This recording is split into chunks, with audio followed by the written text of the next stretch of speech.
So, hi everyone. Oh, di ba? Nakarating na kami dito sa UAE. Ayan. Sa Pilipinas, paganda. Pero iba yung pagandahan doon. Dito, iba din ang pagandahan. Ayan. Treatment lang naman daw ito eh. Kasi nag-ano ako sa Pinas, nagpariban. Pero... Apila? Ugupre? Apila? Hangyo nga sa... Yan. Sabi ng kapatid ko, ayan siya, oh.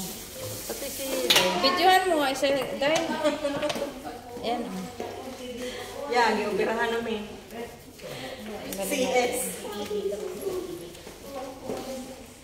So, ayan. O, diba? So, we are here in Dubai. So, diba? O, nandyan, o, si Kabayan.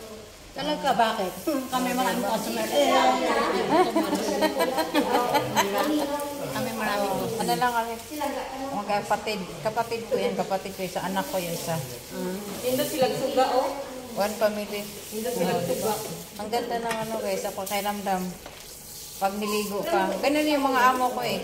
Sa salon kasi sila lagi nagpaligo. Ito doon lang sa Jumeirah. Ay, mahal dun eh. Oh, may ano nila eh. May ano na sila ano sa salon. Yeah, 2 months. It's better every month. No, Every month ba to? 2 weeks. Treatment lang naman si madam eh. Ayaw man ni madam ng ano, yung... No, my plan only yung is mga... to haircut. Ano ba ibig sabihin yan? Yung mga... But this ate Ariban ba? This is silupin.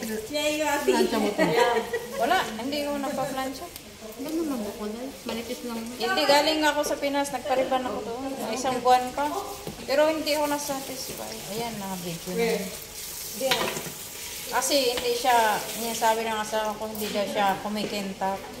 Tapos yan si ate, galing mag-sales to. Magpa-treatment, sige, matry man lang ka isa. Sa katagalan na naman natin dito, magpa-treatment lang tayo. Enjoy mo naman ang buhay dito. Pero hindi ba ako nakasubok na ano, magkulay? Ano magkulay? Hindi ako nagkukulay ng buhok. Never. Hindi mo maganda ay wala. Huwag na. Kasi okay naman, satisfied naman ako sa ano. Wala ka pang puti dahil. Mayroon pa sa ilalim. Ano sa ilalim? Oo, di ba matanda na ako. 52 na ako. Tapos, yung kapatid ko marami siyang puti na hair.